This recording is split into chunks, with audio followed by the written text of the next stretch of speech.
நிருபங்களில் இயேசு கிறிஸ்துவின் பிறப்பு. அதான் இன்றைக்கு நான் கொடுக்குற கர்த்தருடைய டைட்டில், இன்றைக்கு நான் கொடுக்குற கர்த்தருடைய வார்த்தைக்கு தலைப்பு என்ன என்று சொன்னால், நிருபங்களில் இயேசு கிறிஸ்துவின் பிறப்பு. அநேக காரியங்கள் இருந்தாலும் ஒரு சில காரியங்களை மட்டும் மிக வேகமாக மிக சுருக்கமாக உங்களுக்கு நான் பிரசங்கிக்க இருக்கிறேன். அல்லேலூயா. அதற்கு முன்பதாக சின்ன ஒரு இன்ட்ரோடக்ஷன் நான் வாசிக்கலாம். கலாத்தியர் 4ஆம் அதிகாரம் 5ஆம் வசனத்திலிருந்து வாசிக்கலாம். கலாத்தியர் 4ஆம் அதிகாரம் 5ஆம் வசனம். காலம் நிறைவேறின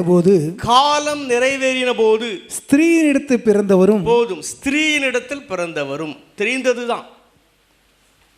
பவுல் குறிப்பிடுகிறார் கலாத்தியர் சபைக்கு, காலம் நிறைவேறிய போது, அதாவது குறித்த காலம் வந்தபோது இயேசு ஸ்திரீயினிடத்தில் பிறந்தார். ஏற்கனவே நமக்கு தெரியும், ஆதியாகமம் 3:15 வீட்டில் போய் வாசி பார்த்தா, பிதாவாகிய தேவன் ஏதேன் தோட்டத்திலேயே இயேசு கிறிஸ்துவின் பிறப்பை தீர்க்க தரிசனமாக முன் அறிவித்த போது அவர் சொன்னார், இயேசு ஸ்திரீயின் வித்தாகத்தான் பிறப்பா என்பதை அவர் சொன்னார். அதே போல இயேசு ஸ்திரீயின் வித்தில் தான் பிறந்தார், ஸ்திரீயினிடத்தில் தான் அவர் பிறந்தார். நீங்களும் நானும் உலகத்தில் உள்ள எந்த மனுஷரும் புருஷனின் வித்தில் தான் பிறந்தவர்கள். ஆனால் இயேசு அவ்வாறு பிறக்கவில்லை. யோசேப்பின் வித்தில் பிறந்தவர் இயேசு கிடையாது. பரிசுத்த ஆவியானவர் கன்னியாகிய மரியாளை நிரப்பினார். அந்த பரிசுத்த ஆவியானவர் மூலம் உற்பத்தியானவர் தான் கர்த்தராகிய இயேசு. ஆகையினால் தான் பவுல் குறிப்பிடுகிறார், இந்த இயேசு ஸ்திரீயினிடத்தில் பிறந்தவர். அல்லேலூயா. ஒரு பழைய பாடலின் ஒரு சரணத்தை நாம் பாடலாம். ஈ மைனர். இயேசென்று பெயரிடுங்கள், ஏனெனில் பாவம் நீக்கி ரட்சிப்பவரவர். இயேசென்று பெயரிடுங்கள், ஏனெனில் பாவம் நீக்கி ரட்சிப்பவரவர்.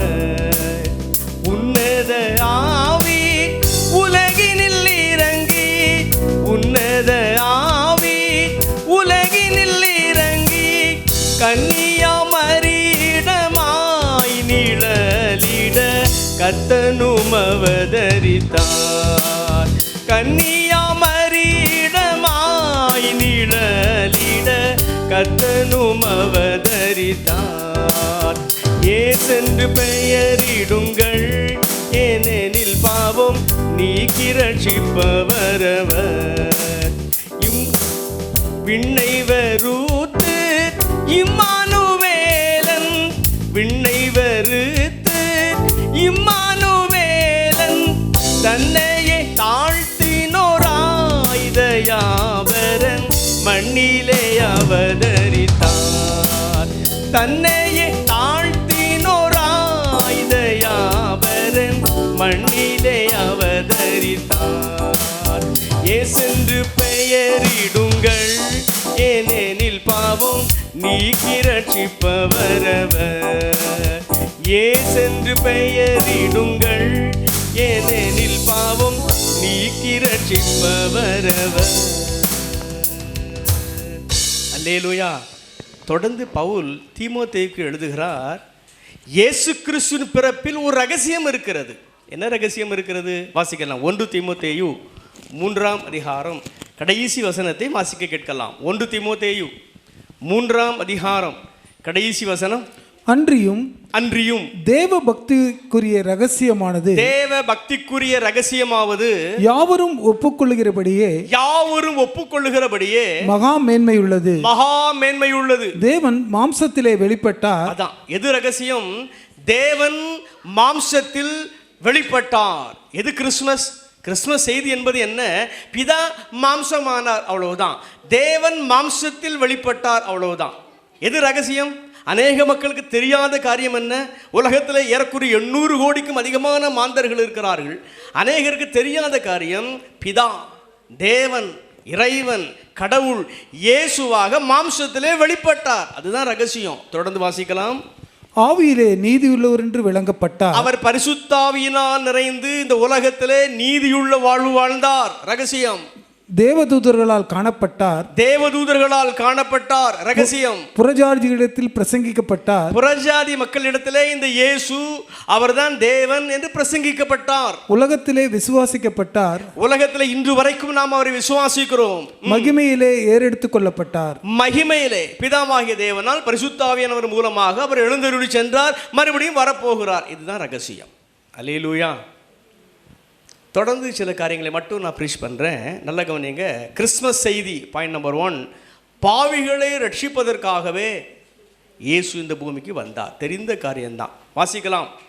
1 தீமோத்தேயு 1 அதிகாரம் 15 வசனத்திலிருந்து வாசிக்கலாம். 1 தீமோத்தேயு 1 அதிகாரம் 15 வசனத்திலிருந்து, பாவிகளை ரட்சிக்க கிறிஸ்து இயேசு உலகத்தில் வந்தார் என்கிற வார்த்தை உண்மையும் எல்லா அங்கீகரிப்புக்கும் பாத்திரமானது. வாசிங்க. அவர்களில் பிரதானமான பாவி நான். பவுல் குறிப்பிடுகிறார், இயேசு ஏன் வந்தார்? பாவிகளை ரட்சிப்பதற்காகவே. நான் ஒரு பாவி. குறிப்பாக சொல்ல வேண்டுமானால் எல்லா பாவிகளை காட்டிலும் பெரிய பாவி நான் தான் என்றுதான் பவுல் கூறுகிறார். எல்லா பாவிகளை விட பிரதானமான பாவி நான். ஏன் அவ்வாறு அவன் கூறுகிறான்? என்னென்ன விதங்களிலே இந்த பவுல் தான் சவுலாக இருந்த நாட்களிலே பாவியாக இருந்தான்? ஒரு சில காரியங்களை மட்டும் நான் பட்டியலிடுகிறேன். அப்போஸ்தலர் 7 அதிகாரம் 58 வசனத்தை வாசித்து பார்த்தால், இந்த சவுல் ஒரு வாலிபனாக இருந்தான். ஸ்தேவான் கொல்லப்படுகிற அந்த சூழலிலே வஸ்திரங்களை கலற்றி இந்த சவுலின் பாதப்படியிலே வைக்கிறார்கள். அந்த அளவு நல்ல ஒரு ஹை பொசிஷனில் அவன் இருந்தவன் தான். இப்போ வாசிக்க கேட்கலாம். அப்போஸ்தலர் 8 அதிகாரம் 1 வசனத்திலிருந்து வாசிக்கலாம். அப்போஸ்தலர் 8 அதிகாரம் 1 வசனத்திலிருந்து, அவனை கொலை செய்கிறதற்கு, அதாவது ஸ்தேவானை கொலை செய்கிறதற்கு சவுலும் சம்மதித்திருந்தான். அப்போ பாருங்க, ஸ்தேவான் அவன் ஒரு பரிசுத்தவான். ஸ்தேவான் கர்த்தருடைய வல்லமையான ஒரு ஊழியக்காரன். அவனை கொலை செய்வதற்கு இந்த சவுலின் சம்மதமும் அவசியமாக இருந்திருக்கிறது. நல்ல ஒரு பொசிஷனில் இருந்திருக்கிறான். அப்போ இந்த ஸ்தேவானை கொலை செய்ய இந்த சவுல் என்கிற வாலிபன் சம்மதித்திருக்கிறான். சரிதான? கொலை குற்றவாளி. 3 வசனத்திலிருந்து வாசிக்கலாம். 3 வசனம். சவுல் வீடுகள் தோறும் நுழைந்து, கவனியுங்கள், சவுல் வீடுகள் தோறும் நுழைந்து புருஷரையும் ஸ்திரீகளையும் இழுத்து கொண்டு போய் காவலில் போடுவித்து சபையை பாழாக்கி கொண்டிருந்தான். சவுல் எப்படிப்பட்ட பாவி? புருஷரையும் ஸ்திரீகளையும் இழுத்து கொண்டு காவலில் போடுகிறான். இயேசுவை விசுவாசித்தால் அப்படிப்பட்ட பெண்களை ஆண்களை பிடித்து ஜெயிலில் போடுறான். அதையும் தாண்டி சபையை பாழாக்கி கொண்டிருந்தான். சபையை பாழாக்கின ஒரு பாவி தான் இந்த சவுல். 9 அதிகாரத்திற்கு வருவோம். 1 வசனத்திலிருந்து வாசிக்கலாம். அப்போஸ்தலர் 9 அதிகாரம் 1 வசனத்திலிருந்து, சவுல் என்பவன் இன்னும் கர்த்தருடைய சீஷரை பயமுறுத்தி கொலை செய்யும்படி. பாருங்க, கர்த்தருடைய சீஷரை, கர்த்தருடைய பிள்ளைகளை பயமுறுத்துகிறான் இந்த சவுல். கொலை செய்யும்படி சீரி பிரதான ஆசாரியத்திற்கு போய், இந்த சவுலின் நோக்கம் என்ன? கர்த்தருடைய சீஷரை கொலை செய்ய வேண்டும். ஒரு மிருகம் எவ்வாறு சீருமோ அதுபோல கர்த்தருடைய பிள்ளைகளின் மீது அவன் ஒரு சீறுகிறான், ஒரு சீற்றத்தோடு காணப்பட்டான். இந்த மார்க்கத்தாராகிய புருஷரை ஆகிலும், அதாவது கிறிஸ்தவர்களாகிய புருஷர்களையும் ஸ்திரீகளை ஆகிலும் தான் கண்டுபிடித்தால் அவர்களை கட்டி எருசலேமுக்கு கொண்டு வரும்படி தமஸ்குவில் உள்ள ஜெப ஆலயங்களுக்கு நிருபங்களை கேட்டு வாங்கினான். அதையும் தாண்டி பிரதான ஆசாரியர்களிடத்தில் போய் ஒரு லெட்டர் வாங்குறான், ஒரு ஆர்டர் வாங்குறான். என்ன அந்த ஆர்டரிலே குறிப்பிடப்பட்டிருக்கிறது? இந்த சவுல் தமஸ்கு பட்டணத்திற்கு வருகிறான். அங்குள்ள கிறிஸ்தவர்களை கட்டி எருசலேமுக்கு கொண்டு வந்து ஜெயிலில் போடுவதற்கு இவனுக்கு நாங்கள் அதிகாரம் கொடுக்கிறோம் என்று பிரதான ஆசாரியர்களால் எழுதப்பட்ட ஒரு நிருபத்தை பெற்றுக்கொண்டு தான் தமஸ்குக்கு போகிறான். இவ்வளோ பெரிய கொடிதான ஒரு பாவி பாருங்க. 22 அதிகாரத்துக்கு வருவோம். அப்போஸ்தலர் 22 அதிகாரம் 4 வசனத்திலிருந்து வாசிக்கலாம். அப்போஸ்தலர் 22 4 வசனம். நான் இந்த மார்க்கத்தாராகிய புருஷரையும், அதாவது கிறிஸ்தவர்களாகிய புருஷரையும் ஸ்திரீகளையும் கட்டி சிறைச்சாலையில் ஒப்புவித்து மரண பரியந்தம் துன்பப்படுத்தினேன். அந்த வார்த்தையை கவனிங்க, மரண பரியந்தம் துன்பப்படுத்தினேன். சவுலே சொல்றான், முன்பு சவுல், இப்போது பவுலாக மாறிவிட்டான். அவன் தன்னுடைய எக்ஸ்பீரியன்ஸை அவன் சொல்கிறான். முன்பு தான் செய்த காரியத்தை சொல்கிறான். என்ன சொல்கிறான்? நான் இந்த மார்க்கத்தாராகி புருஷரையும் ஸ்திரீகளையும் கட்டி ஜெயிலில் போடும்போது சும்மா இல்லை, அவங்கள நான் துன்பப்படுத்தினேன். எந்த அளவு துன்பப்படுத்தினேன்? மரண பரியந்தம், மரிக்கும் வரைக்கும். என்னென்ன துன்பப்படுத்தினான் என்று சொல்லவில்லை, ஆனால் சொல்கிறான் மரிக்கும் வரைக்கும் துன்பப்படுத்தினேன். இன்னொரு வசனத்தை பாருங்க, 26ஆம் அதிகாரத்திற்கு வருவோம். அப்போஸ்தலர் 26ஆம் அதிகாரம் 10ஆம் வசனத்திலிருந்து வாசிக்கலாம். அப்படியே 26:10. அப்படியே நான் எருசலேமிலும் செய்தேன். நான் பிரதான ஆசாரியரிடத்தில் அதிகாரம் பெற்று பரிசுத்தவான்களில் அநேகரை சிறைச்சாலைகளில் அடைத்தேன். அநேக பரிசுத்தவான்களை சிறைச்சாலையிலே அடைத்தேன். அவர்கள் கொலை செய்யப்படுகையில் நானும் சம்மதித்திருந்தேன். பாருங்க, ஏற்கனவே நான் சொன்னேன், ஸ்தேவானை கொலை செய்ய இந்த சவுல் சம்மதித்திருந்தான். அதை தாண்டி இந்த இடத்துல பாருங்க, அநேக மக்களை கொலை செய்யவும் இந்த சவுல் சம்மதம் தெரிவித்திருக்கிறான். அப்போ ஸ்தேவானை மட்டும் இவன் கொலை செய்யவில்லை, அதை தாண்டி இன்னும் அநேகரை கொலை செய்திருக்கிறான். சகல ஜெப ஆலயங்களிலும் நான் அவர்களை அநேக தரம் தண்டித்து தேவ தூஷணம் சொல்ல கட்டாயப்படுத்தினேன்.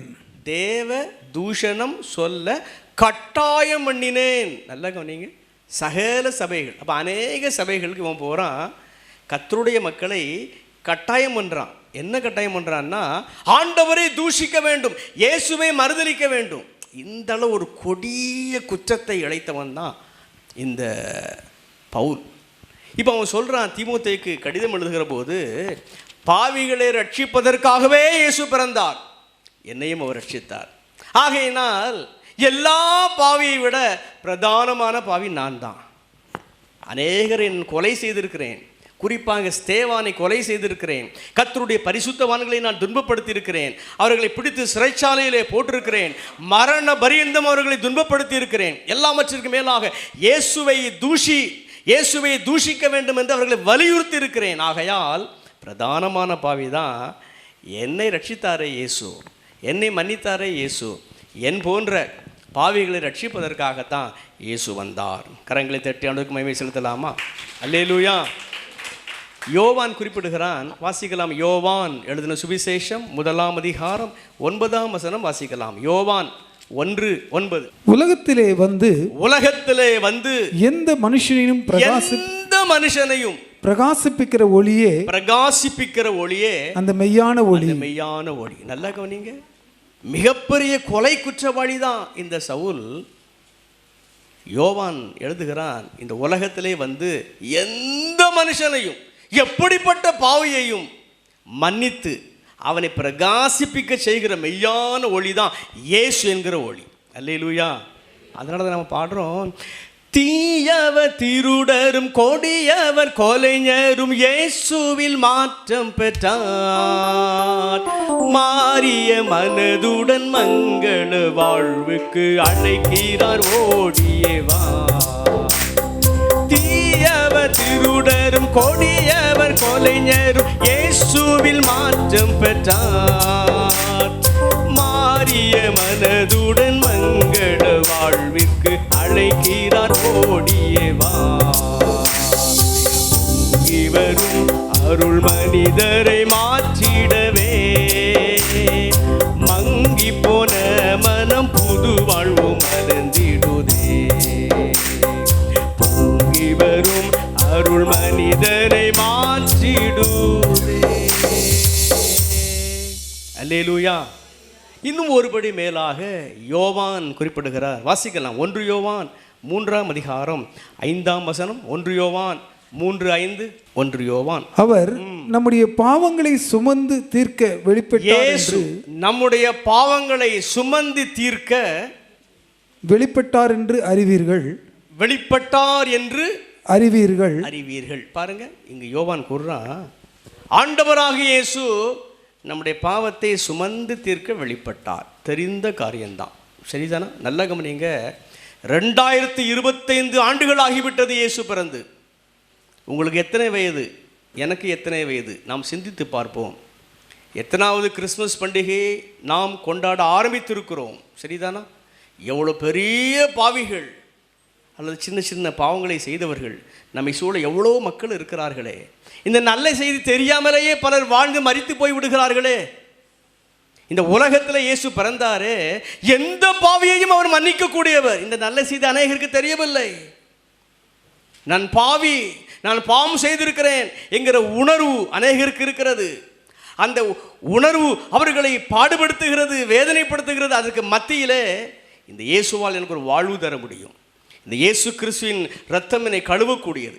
இவரை விசுவாசித்தால் அவர் என்னையும் மன்னிப்பார். இந்த நல்ல செய்தி தெரியாத ஏராளமான மக்கள் இருக்கிறார்களே. கேரல் ரவுண்டு எல்லா சபைகளிலும் நாம் அதை ஆசரிக்கிறோம். பொதுவாக அநேக சபைகளிலே இருக்கக்கூடிய காரியங்கள் என்ன என்று சொன்னால், கிறிஸ்தவ வீடுகள் மட்டும் செல்வது வழக்கம், வாழ்த்து பாடுவது வழக்கம், பரிசு கொடுப்பது வழக்கம்.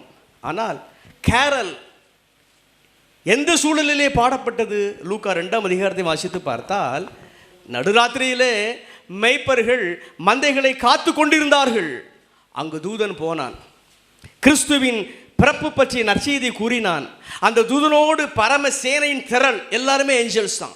அவங்க தான் கேரல் பாடினாங்க, அவங்க தான் பாடல் பாடினாங்க. உன்னதத்திலே தேவனுக்கு மகிமை, பூமியிலே சமாதானம் என்று அவங்க தான் கேரல் பாடினாங்க. அப்போ நல்லா கவனிங்க, யாருக்கு பாடல் தேவை, யாருக்கு கேரல் தேவை, பிறப்பின் நற்செய்தி யாருக்கு தேவை என்று சொன்னால் வெளியே இருக்கிற மக்களுக்கு தான். பாவத்திலே, அசுத்தத்திலே, அக்கிரமத்திலே மாட்டி கிடக்கிறார்களே, அவர்களுக்கு ஒரு நல்ல செய்தி, இயேசு பிறந்திருக்கிறார், அவர் உன் பாவத்தை மன்னிப்பார், அவரை நோக்கி கூப்பிடு, உன் பாவத்தை சுமந்து தீர்க்கவே அவர் வெளிப்பட்டார். இதை சொல்லுவதுதான் கிறிஸ்துமஸ். கரங்களை தட்டி அவருக்கு மகிமை செலுத்தலாம். அல்லேலூயா, அல்லேலூயா. பாயிண்ட் நம்பர் 2, பிசாசின் கிரியைகளை அழிக்கும்படிக்கு இயேசு பிறந்தார்.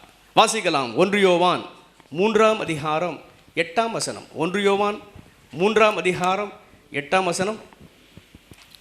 பாவம் செய்கிறவன் பிசாசினால் உண்டாயிருக்கிறான். ஏனெனில் பிசாசானவன் ஆதி முதல் பாவம் செய்கிறான். பிசாசினுடைய கிரியைகளை அழிக்கும்படிக்கு, பிசாசின் கிரியைகளை அழிக்கும்படிக்கு தேவனுடைய குமாரன் வெளிப்பட்டார். நல்ல கவனிங்க, பாவம் செய்கிற எந்த மனுஷனும் யாரால் உண்டானவன்? பிசாசினால் உண்டானவன். ஏனென்றால் பிசாசு எப்பொழுது பாவம் செய்கிறான்? ஆதி முதல். ஆதி என்றால் அவன் பரலோகத்தில் இருக்கும்போதே தேவனுக்கு முன்பாக தன்னை உயர்த்தினான். அதான் பாவம். தேவனுக்கு முன்பதாக பெருமை கொண்டான்.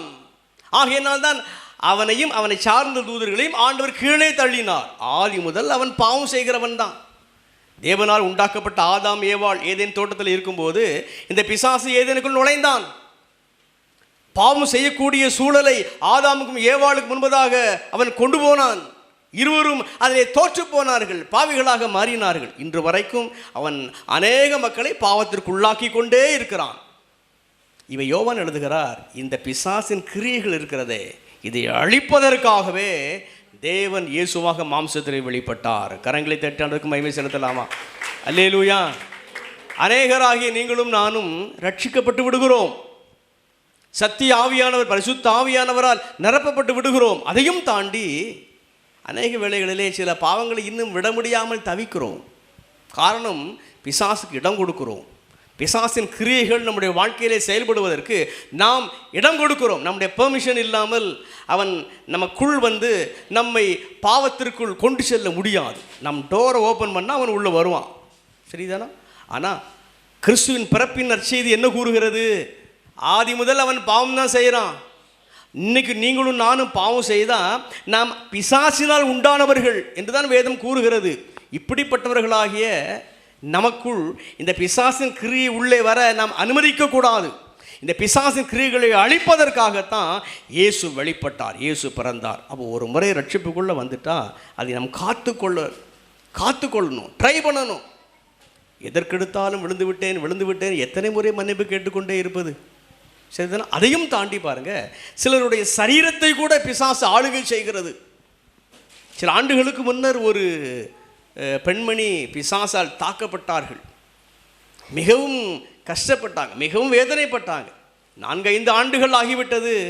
இன்று கூட எனக்கு அவங்க பேசினாங்க ஃபோனில், ரொம்ப நல்லா இருக்காங்க. நான் என்ன சொல்ல வருகிறேன் என்று சொன்னால், நம்மை சூழ இருக்கிற அநேக மக்களை நாம் கொஞ்சம் கவனித்து பார்ப்போம். அநேக மக்களின் உள்ளான மனுஷனுக்குள் இந்த பிசாசு தன்னுடைய கிரியைகளை கொண்டு போய் சேர்த்து அவர்களை பாவத்திற்குள்ளாக்குகிறான். அதையும் தாண்டி சிலருடைய சரீரத்தில் கூட அவன் உட்புகுந்து மனநலம் சரியில்லாதவர்களாக மாற்றுகிறான். நல்ல ஒரு ஞானியாக அறிவாக செயல்பட முடியாதபடிக்கு அங்கும் இங்கும் அவர்களை அலைக்கழித்து கொண்டிருக்கிறான். இப்படிப்பட்ட சூழலிலே இந்த பிசாசின் கிரியைகளை அழித்து அவர்களை விடுவிக்க வேண்டும் என்பதற்காகவே தேவன் மாம்சத்தில் இயேசுவாக வெளிப்பட்டார். அதற்குத்தான் உங்களையும் என்னையும் ஆண்டவர் தேடுகிறார், பயன்படுத்த விரும்புகிறான். நம்மை கொண்டு பிசாசின் கிரியைகளிலே அகப்பட்டிருக்கிற அநேகரை குணமாக்க ஆண்டவர் எதிர்பார்க்கிறார். அல்லேலூயா. நல்ல ஒரு ப்ரேயர் லைஃப், நல்ல ஒரு உபவாசம், ஜெபமும் உபவாசம் இருந்தால் தான் பிசாசை துரத்த முடியும். அல்லேலூயா. கிறிஸ்துமஸின் செய்தி என்ன? என்னை ஆண்டவர் பயன்படுத்த விரும்புகிறார். பிசாசின் வல்லமையில் அகப்பட்ட ஒவ்வொருவரையும் குணமாக்க ஆண்டவர் என்னை தேடுகிறார். அப்போ நல்ல ஜெப வாழ்வும் இருக்கணும், நல்ல உபவாசம் பண்ணுகிற தன்மையும் இருக்கணும். அப்போ தான் ஆண்டவரால் நம்மை பயன்படுத்த முடியும். கரங்களை தட்டி ஆண்டவருக்கு மகிமை செலுத்துவோம். அல்லேலூயா. மூன்றாவது பாருங்க, மரித்தோரின் உயிர்த்தெழுதலை உண்டு பண்ண இயேசு பிறந்தார். வாசிக்கலாமா? எபிரேயர் 2 அதிகாரம் 14-15. எபிரேயர் 2 அதிகாரம் 14 15. ஆதலால் பிள்ளைகள் மாம்சத்தையும் இரத்தத்தையும் உடையவர்களாயிருக்க, பிள்ளைகள் மாம்சத்தையும் இரத்தத்தையும் உடையவர்களாயிருக்க, அவரும் அவர்களைப் போல, அவரும் அதாவது இயேசுவும் அவர்களைப் போல மாம்சத்தையும் இரத்தத்தையும் உடையவரானார். மாம்சத்தையும் இரத்தத்தையும் உடையவரானார். மரணத்துக்கு அதிகாரியான பிசாசானவன், மரணத்துக்கு அதிகாரியாகிய பிசாசானவனை தமது மரணத்தினாலே அழிக்கும்படிக்கும், தமது மரணத்தினாலே அழிக்கும்படிக்கும், ஜீவகாலமெல்லாம் மரண பயத்தினாலே அடிமைத்தனத்திற்கு உள்ளானவர்கள் யாவரையும் விடுதலை பண்ணும்படிக்கு அப்படியானார். நல்லா கவனிங்க, இங்க 2 காரியங்கள் வருகிறது. ஆண்டவராகிய இயேசு உங்களைப் போல என்னை போல மாம்சமும் இரத்தமும் உடையவராக பிறந்தார். ஏன்? 2 காரியங்கள். ஒன்று, மரணத்துக்கு அதிகாரி யார் என்று சொன்னால் பிசாசு தான். அவனை தமது மரணத்தினாலே அழிக்க வேண்டும். ஆகையினால் இயேசு நம்மை போல, பிள்ளைகளாகி நம்மை போல மாம்சமும் இரத்தமும் உடையவராக பிறந்தார். 2வது பாருங்க, அதில் என்ன போட்டிருக்குன்னா, ஜீவகாலமெல்லாம் மரணம் என்றாலே மனிதர்களாகி நமக்கு ஒரு பயம்தான். இன்றைக்கு மரணம் என்னை சந்திக்க போகிறது என்று சொன்னால், இன்றைக்கு மரணம் உங்களுக்கு வரப்போகிறது என்று சொன்னால் பலர் மிகவும் பயப்படுவாங்க. சரிதானா? மரணம் என்றாலே ஜீவகாலம் எல்லாம் மனு குலத்திற்கு ஒரு பயம்தான். இந்த மரண பயத்திலிருந்து விடுதலையாக்க வேண்டும் என்றால் பிதா தீர்மானிக்கிறார், நான் மாம்சமாக இயேசுவாக இறங்கி செல்லட்டும், இவர்களைப் போலவே மாம்சமும் இரத்தமும் உடையவராக இந்த பூமியிலே நான் வாழட்டும். அப்படி என்றால் நான் மரிப்பேன், நான் உயிரோடு எழும்பும்போது இவர்களுக்கும் ஒரு நம்பிக்கை வந்துவிடும். இயேசுவும் என்னை போலத்தான் மாம்சமும் இரத்தமும் உடையவராக வாழ்ந்தார், அவர் மரித்தார், அவர் உயிரோடு எழும்பி விட்டார். அப்படி என்றால் நானும் ஒரு நாள் மரிப்பேன், இவருடைய கிருபையினால் நானும் உயிரோடு எழும்பி விடுவேன் என்று இவர்களுக்கு ஒரு நம்பிக்கை வந்துவிடும். இதை உண்டு பண்ணதான் இயேசு நம்மை போல மாம்சமும் இரத்தமும் உடையவராக மரித்தார். கரங்களை தட்டி ஆண்டவருக்கு மகிமை செலுத்தலாம். அல்லேலூயா. இதை உண்டு பண்ணதான் இயேசு நமக்காக மாம்சமும் இரத்தமும் உடையவராக வந்து பிறந்தார், மரித்தார், உயிரோடு எழுந்தார். அப்போ நல்லா கவனிங்க. பாயிண்ட் நம்பர் 3 நான் என்ன சொல்ல விரும்புகிறேன்னா, மரித்தோரின் உயிர்த்தெழுதலை உண்டு பண்ணவே இயேசு பிறந்தார்.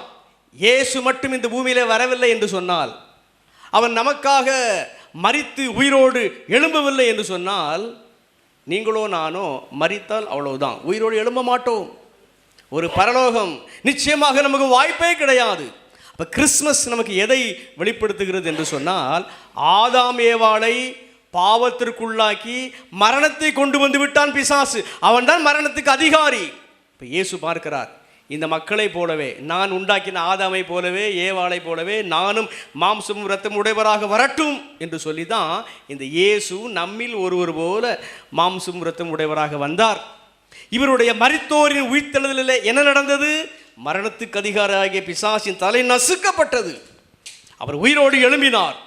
நமக்கு ஒரு நம்பிக்கை வந்து விட்டது, ஒரு நாள் நானும் மரித்தாலும் உயிரோடு எழும்புவேன். அப்போ அதற்கு முன்பு வரைக்கும் மனிதர்களுக்கு பயம், மரணம் வந்து விடுமோ. ஜீவகாலம் எல்லாம் மரணம் என்றாலே மனிதர்களுக்கு பயம்தான். இந்த மரண பயத்திலிருந்து நம்மை விடுதலை ஆக்குவதற்காகவே இயேசு அப்படியானார். எப்படியானார்? மாம்சமும் இரத்தமும் உடையவராக வந்தார். அல்லேலூயா. ஆண்டவர் எனக்குள் இருக்கிறார், ரட்சிப்பு எனக்குள் இருக்கிறது என்று சொல்லுகிறவர்களுக்குள் மரண பயமே இருக்காது. அல்லேலூயா. மரண பயம் இல்லை என்று சொல்லுகிறவங்க கொஞ்சம் கரங்களை உயர்த்தி ஒரு அல்லேலூயா சொல்லலாமா? அல்லேலூயா. கிறிஸ்துமஸ் செய்தி என்பது என்ன? மரண பயம் இல்லாமல் இருப்பது. இயேசு மரித்து உயிர்த்தார், நானும் ஒரு நாள் மரித்தாலும் அவருடைய கிருபையினால் உயிரோடு எழும்புவேன். கரங்களை தட்டி ஆண்டவருக்கு மகிமை செலுத்துவோம். அல்லேலூயா. பாயிண்ட் நம்பர் 4, 4வது, கடைசி நாட்களில் இயேசு பிறந்தார். வாசிக்கலாமா? எபிரேயர் 1 அதிகாரம் 1 வசனம். எபிரேயர் 1:1. பூர்வ காலங்களில் பங்கு பங்காகவும் வகை வகையாகவும் தீர்க்கதரிசிகள் மூலமாய் பிதாக்களுக்கு திருவுளம் பற்றின தேவன் இந்த கடைசி நாட்களில் குமாரன் மூலமாய் நமக்கு திருவுளம் பற்றினார். நல்ல கவனிங்க. பூர்வ காலத்திலே நீங்க ஆதியாகமத்திலிருந்து மல்கியா வரைக்கும் பாருங்க, ஏறக்குறைய ஒரு 4000 ஆண்டுகள். அதுதான் பூர்வ காலம். அந்த பூர்வ காலங்களிலே தேவன் பங்கு பங்காக வகை வகையாக பல்வேறு நிலைகளிலே மனிதர்களின் மீது தான் வைத்த அன்பை வெளிப்படுத்தி கொண்டே இருந்தார். ஆதாம் ஏவாளை உண்டாக்கினார். அன்பு, என்னை போல மனிதனை உண்டாக்குவேன், என்னை போல மனுஷியை உண்டாக்குவேன், அன்பை வெளிப்படுத்தினார், உண்டாக்கினார். சரிதானா? பாவம் வந்தது. நோவா காலத்திலே முழு மக்கள் கூட்டத்தையும் அழித்து போட்டார். ஆனாலும் ஜனத்திரள் பெருக வேண்டுமே என்று சொல்லி 8 பேரை பேழைக்குள் வைத்து காப்பாற்றினார். காரணம் என்ன? அன்பு. தொடர்ந்து பாவம் பெருகியது. அன்பின் உள்ள பெருக்கோடு எனக்குன்னு ஒரு சந்ததி வேணும், எனக்குன்னு ஒரு மக்கள் கூட்டம் வேணும், எனக்குன்னு ஒரு ஜாதி வேண்டும் என்று சொல்லி தான் ஆபிரகாமை அழைத்து ஒரு இஸ்ரவேல் மக்களை உண்டாக்கினார். சரிதானா? அன்பு. இந்த மக்கள் அடிமைப்பட்டு கிடந்தார்கள், அவர்களுக்கு ஒரு விடுதலை வேண்டும் என்று சொல்லி தான் மோசேங்கிற தலைமையை உண்டாக்கி 430 ஆண்டுகால அடிமைத்தனத்திலிருந்து எகிப்து தேசத்திலிருந்து அவர்களை விடுதலையாக்கினார். தொடர்ந்து பாருங்க, இவருடைய அன்பை பாருங்க. இந்த மக்களுக்கு என்னுடைய வார்த்தைகள் வேண்டும், திருவுளம் பற்றுகிறார். அவைகளை எல்லாம் மோசே எழுதுகிறான். சரிதானா? நியாயப்பிரமாணம் கொடுக்கப்படுகிறது. தொடர்ந்து அன்பை பாருங்க. இந்த மக்கள் கானானுக்குள் வர வேண்டும். யோசுவாவை கரம் பிடித்து நடத்தி அவன் மூலமாக கானானுக்குள் கொண்டு வருகிறார். இந்த மக்களுக்கு வெற்றி வேண்டும், ஜெயம் வேண்டும். 13 நியாயாதிபதிகளை ஆண்டவர் எழுப்புகிறார். இன்னும் இந்த மக்களை கர்த்தருக்குள் நடத்த வேண்டும். 42 ராஜாக்களை ஆண்டவர் ஏற்படுத்துகிறார். இன்னும் இந்த மக்களுக்கு ஆண்டவருடைய வசனத்தை அவ்வப்போது ஞாபகப்படுத்த வேண்டும். தீர்க்கதரிசிகளை ஒவ்வொரு காலகட்டங்களிலும் ஆண்டவர் ஏற்படுத்தி கொண்டே இருந்தார். இன்னும் ஆண்டவருக்கு அன்பை பாருங்க. இந்த மக்கள் 70 வருஷம் பாபிலோனிலே சிறையிருப்பிலே இருந்தபோது மறுபடியும் எஸ்ராவை எழுப்புகிறார், நெகேமியாவை எழுப்புகிறார், யோசுவாவை எழுப்புகிறார், செருபாபேலை எழுப்புகிறார். ஒவ்வொரு காலகட்டங்களிலே சின்ன சின்ன குழுவாக பாபிலோனிலிருந்து மறுபடியும் இஸ்ரவேல் தேசத்துக்கு கொண்டு வருகிறார். இப்படி பூர்வ காலத்திலே 4000 ஆண்டுகளிலே பங்கு பங்காக வகை வகையாக பல்வேறு நிலைகளிலே தன்னுடைய அன்பை வெளிப்படுத்தின ஆண்டவர் இப்போ பார்க்கிறார். கடைசி நாட்களாகிவிட்டது, என்னுடைய சொந்த குமாரனாக இயேசுவே நான் அனுப்புகிறேன் என்று சொல்லித்தான் அவரே இயேசுவாக இறங்கி வந்து விட்டார். கரங்களை தட்டி ஆண்டவருக்கு மகிமை செலுத்தலாம். அல்லேலூயா. அப்போ நல்லா கவனிங்க, இயேசு பிறந்த அந்த நாட்கள் தான் கடைசி நாட்கள். இன்றைக்கு நாம் சொல்லுகிறோம் இது கடைசி நாட்கள் என்று சொல்லுகிறோம், இது கடைசி காலம் என்று சொல்லுகிறோம். இல்லை இல்லை, கடைசி காலம் ஆரம்பித்து கடைசி நாட்கள் ஆரம்பித்து 2025 ஆண்டுகள் ஆகிவிட்டது. அப்போ கடைசி காலத்திலும் கடைசி காலத்திலே வாழ்ந்து கொண்டிருக்கிறோம், கடைசி நாட்களிலும் கடைசி நாட்கள் வாழ்ந்து கொண்டிருக்கிறோம். இப்போ பாருங்க, திருவுளம் என்றால் பேசுதல். அப்போ பூர்வ காலத்தில் தேவனே பேசினார். சரிதானா? அவர் பேசின எல்லா காரியங்களையும் பழைய ஏற்பாடு முழுவதும் வாசித்து பாருங்க. அதை தாண்டி இப்போ அவரே மனித சாயலிலே வெளிப்பட்டு இந்த கடைசி நாட்களிலே அவர் மனித சாயலிலே வெளிப்பட்டு அவர் திருவுளம் பற்றுகிறார். அவர் திருவுளம் பற்றின அந்த காரியங்கள் தான் 4 சுவிசேஷ புத்தகங்கள், மத்தேயு, மார்க்கு, லூக்கா, யோவான். அவர் உயிரோடு எழுந்த பின்னர் தமது ஆவியினாலே அவர் திருவுளம் பற்றிய காரியங்கள் எல்லாம் தான் அந்த 21 கடிதங்கள் கடைசியிலே வெளிப்படுத்தின விசேஷம். அப்போ நல்ல கவனிங்க, கிறிஸ்மஸ் செய்தி என்பது என்னென்னா, பிதாவாகிய தேவன் திருவுளம் பற்றி சொன்னிய காரியங்கள் எல்லாம் பழைய ஏற்பாடு. என்ன நடந்தது அறிந்து கொள்வதற்காக குமாரனாகிய இயேசு நமக்காக திருவுளம் பற்றி சொன்னது எல்லாம் இந்த புதிய ஏற்பாடு. அவைகள் தான் கை கொள்ள. அப்போ கிறிஸ்மஸ் செய்தி என்பது என்ன?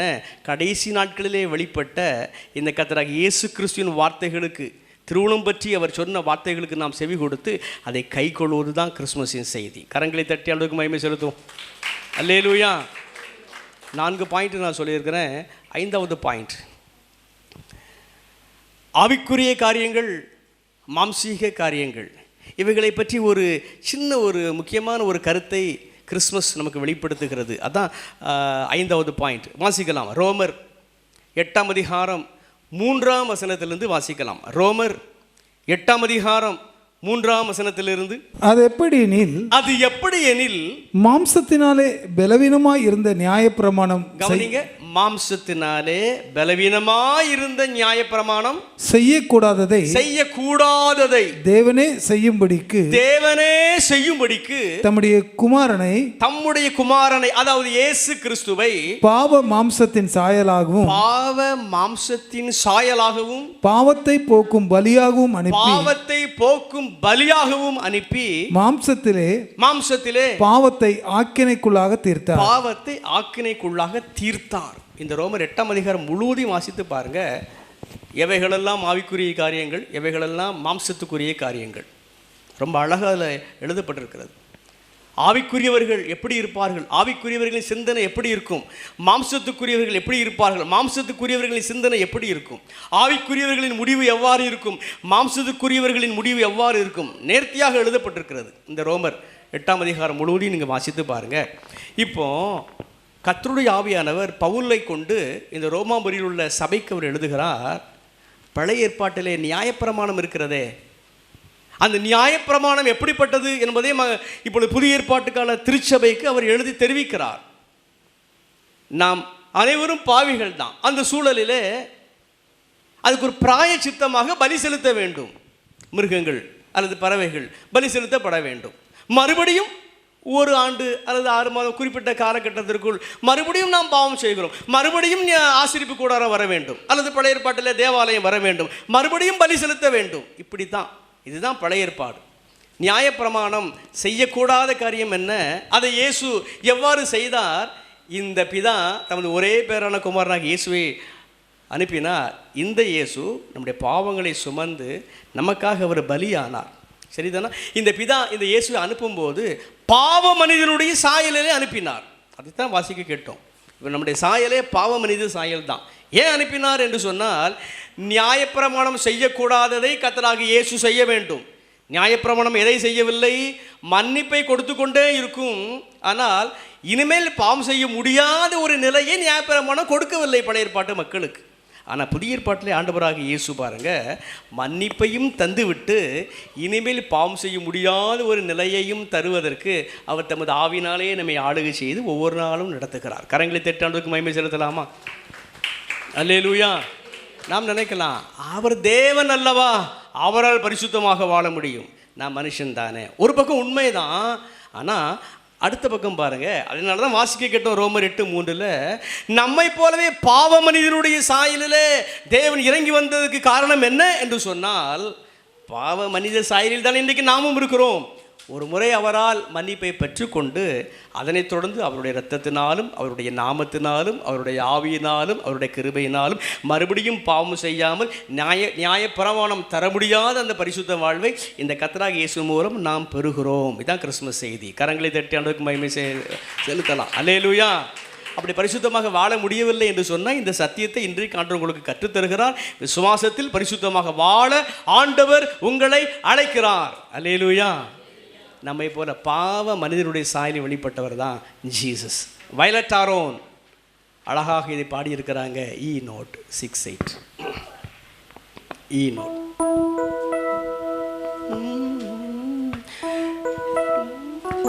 ஜீசஸ் பார் பரிசுத்தர், பார் பரிசுத்தர், பரலோக மேன்மை துறந்ததா, பாவியின் சாயல் அணிந்ததா, பார் பரிசுத்தர், பார் பரிசுத்தர், பரலோக மேன்மை துறந்ததா, பாவியின் சாயல் அணிந்ததா. லோகத்தில் இயேசு ஏன் பிறந்தார், பாவிகளை மீட்கத்தான் பிறந்தார். லோகத்தில் இயேசு ஏன் பிறந்தார், பாவிகளை நம்பர் 6, கிறிஸ்துவின் பிறப்பு, கிறிஸ்மஸ் நமக்கு நினைவுபடுத்துகிற ஒரு காரியம், அல்லது நாம் கடைபிடிக்க நமக்கு கற்றுத்தருகிற ஒரு காரியம் என்னன்னா தாழ்மை. வாசிக்கலாமா? பிலிப்பியர் 2ஆம் அதிகாரம் 5ஆம் வசனத்திலிருந்து வாசிக்கலாம். பிலிப்பியர் 2ஆம் அதிகாரம் 5ஆம் வசனத்திலிருந்து. கிறிஸ்து இயேசுவில் இருந்த சிந்தையே, கிறிஸ்து இயேசுவில் இருந்த அந்த சிந்தையே உங்களிலும் இருக்க கடவுது, உங்களிலும் இருக்க கடவுது.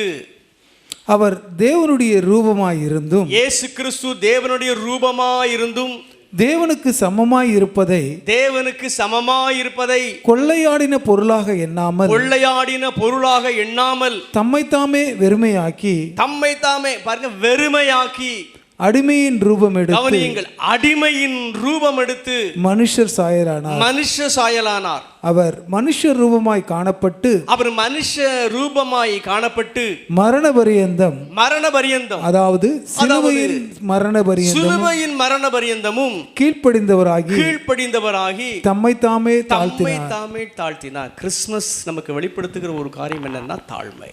இந்த இயேசு எப்படிப்பட்டவர்?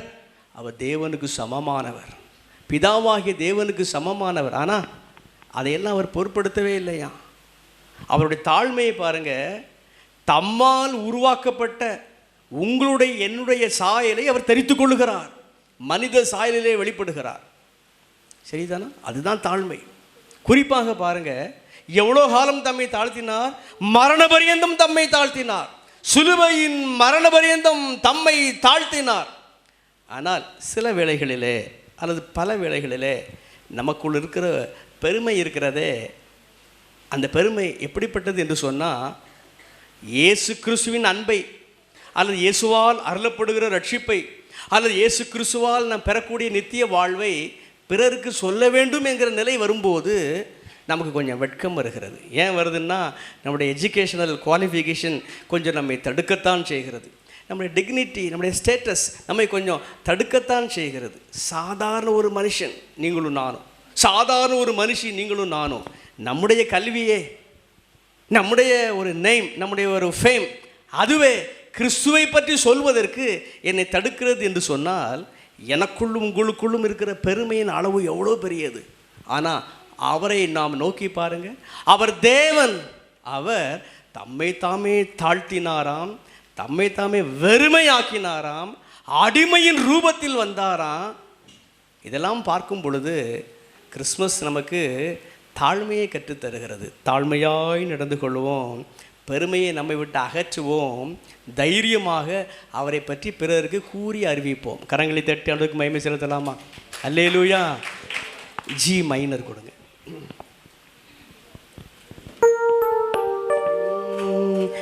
மாட்டு தொழுவம் தெரிந்தெடுத்தார் மாதேவ தேவனே, மாட்டு தொழுவம் தெரிந்தெடுத்தார் மாதேவ தேவனே, மேன்மை வெறுத்தார் தாழ்மை தரித்தார் மாதியாகியாய் வளர்ந்தார், மேன்மை வெறுத்தார் தாழ்மை தரித்தார் மாதியாகியாய் வளர்ந்தார், மாதியாகியாய் வளர்ந்தார், பிறந்தார் பிறந்தார் வானவர் புவி மானிடர் புகழ் பாடிட பிறந்தார், வானவர் புவி மானிடர் புகழ் பாடிட பிறந்தார், கந்தை துணியோ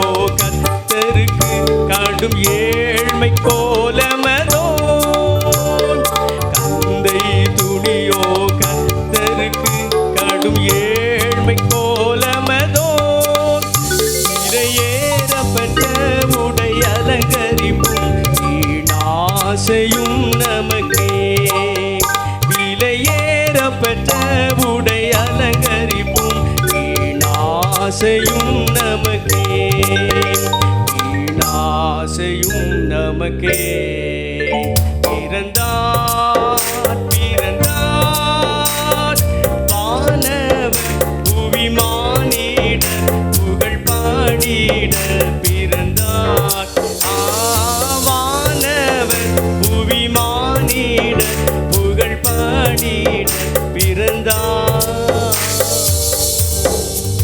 கடைசியாக பாயிண்ட் நம்பர் 7 நான் வாசிக்கலாம். ரோமர் 15ஆம் அதிகாரம் 12ஆம் வசனத்தை வாசிக்கலாம். ரோமர் 15:12. மேலும் ஈசாயின் வேர் என்ன இதான் ஈசாயின் வேரும் மேலும் ஈசாயின் வேரும் புறஜாதியாரை ஆளும்படிக்கு புறஜாதியாரை ஆளும்படிக்கு எழும்புகிறவருமாகிய ஒருவர் தோன்றுவார். அவரிடத்தில் புறஜாதியார் நம்பிக்கை வைப்பார்கள். நல்ல கவனிங்க, ரொம்ப அற்புதமான ஒரு வசனம் இது. சரிதானா? பவுல் ரோமாபுரியில் உள்ள சபைக்கு எழுதுகிறார், புறஜாதியாரே நீங்க பாக்கியவான்கள். காரணம், பழைய ஏற்பாட்டு காலத்தில் உங்களுக்கு வேல்யூவே கிடையாது. பிதாவாகிய தேவன் இஸ்ரவேலைகளை சார்ந்து செயல்பட்டார். சில மக்கள் புறஜாதியாராக இருந்தும் அவர் மீது நம்பிக்கை வைத்தபடியினால் அவர் தம்மோடு இணைத்து கொண்டார். பழைய ஏற்பாட்டில் அவ்வளோதான். பொதுவாக இஸ்ரவேல் மக்களை சார்ந்து செயல்பட்டார் பிதாவாகிய தேவன் பழைய ஏற்பாட்டு காலத்தில். பழைய ஏற்பாட்டு புத்தகங்கள் அனைத்தும் அப்படித்தான் கூறுகிறது. இப்போ பவுல் குறிப்பிடுகிறார் ரோமாபுரியில் உள்ள சபைக்கு, இந்த இயேசு மாம்சத்தின்படி ஈசாயின் வேர் தான். ஆனால் இன்னும் ஒரு பிரச்சனையும் கிடையாது. இந்த இயேசு தமது சிலுவை பாடுகளின் வழியாக இரு திறத்தாரை ஒன்றிணைத்தார். மாம்சத்தின்படி பிறந்த இஸ்ரவேலர்கள், மாம்சத்தின்படி பிறந்த புறஜாதிகள் இருவரையும் தமது மரணத்தினாலே அவர் ஒன்றிணைத்தார். சரிதானா? இயேசுவை விசுவாசித்தாலே விசுவாச மார்க்கத்தாராக மாறிவிடுகிறோம். ஆபிரகாமின் சந்ததியாராக மாறிவிடுகிறோம். இஸ்ரவேலர்களாக நாம் மாறிவிடுகிறோம். சரிதானா? கிறிஸ்துவுக்குள் நாம் இஸ்ரவேலர்களாக மாறிவிடுகிறோம். விருத்த சேதனம் பண்ணப்பட்ட அந்த இஸ்ரவேலர்களுக்கும் நமக்கும் ஒரு வித்தியாசம் இல்லாதபடிக்கு இந்த அருமை இரட்சகர் இயேசு தான் அந்த சூழல்களை எல்லாம் மாற்றினார். கிறிஸ்து இயேசு பிறக்கவில்லை என்று சொன்னால் நாம் ஆண்டவரை தொழுது கொள்ளவே முடியாது. சரிதானா? இப்போ கிறிஸ்து இயேசு தான் பிறந்து இருதரத்தையும் ஒன்றாக்கி பகையை சிலுவையிலே கொன்று அந்த சட்ட திட்டங்களை எல்லாம் ஆணியடித்து நம்மையும் இஸ்ரவேலர்களையும் ஒன்றாக்கி இருக்கிறார். கரங்களை தட்டி ஆண்டவருக்கு மகிமை செலுத்தலாமா? அல்லேலூயா. இன்றைக்கி நம்ம அனைவரும் புறஜாதிகள் தான். நம்ம ஒருவர் கூட இஸ்ரவேலர் கிடையாது. ஆனால் மகிழ்ச்சியோடு பிதாவை வழிபடுகிறோமே, பிதாவை நாம் ஸ்தோத்தரிக்கிறோமே, மகிழ்ச்சியோடு கரங்களை தட்டி ஆண்டவருக்கு மகிமை செலுத்தலாம். ஜீஷாத் கொடுங்க. ஜீசஸ். எல்லாரும் தேவ சமூகத்தில் எழுந்து நின்று கொள்வோம். ஹல்லேலூயா. எல்லாரும் எழுந்து நின்று கொண்டு கண்களை மூடிவாறு வலதுகரத்தை உயர்த்திக்கோங்க. ஹல்லேலூயா. பக்தரே வாரும், ஆசை ஆவலோடும் நீர் பாரும் பாலனை வானோரின் ராஜன் கிறிஸ்து பிறந்தாரே. சாஷ்டாங்கம் செய்யவாரும், சாஷ்டாங்கம் செய்யவாரும், சாஷ்டாங்கம் செய்யவாரும் இயேசுவை. தேவாதி தேவாதி ஜோதியில் ஜோதி, மானிட தன்மை நீர் வேரூத்திலே.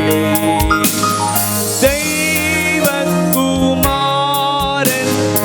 ஒப்பில்லாத மைந்தன், சாஷ்டாங்கம் செய்யவாரும், சாஷ்டாங்கம் செய்யவாரும், சாஷ்டாங்கம் செய்யவாரும் இயேசுவை. மேலோகத்தாரே மாக்கம்பீரத்தோடே செம்மன செய்தி பாடி போற்றுமே.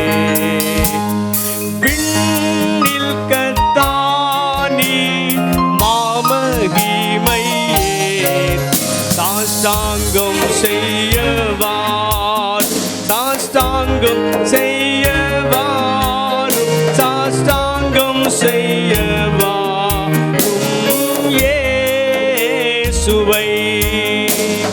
இயேசுவே வாழ்க, இன்று ஜென்மித்தீரே, புகழும் ஸ்துதியும்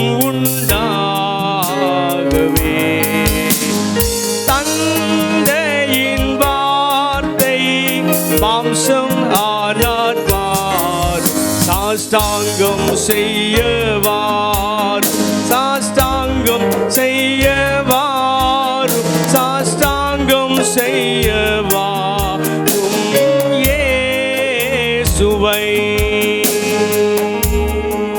இயேசு கிறிஸ்துவின் மூலம் ஜெபிக்கிறோம், அங்கீகரியும் நல்ல பிதாவே, ஆமென்.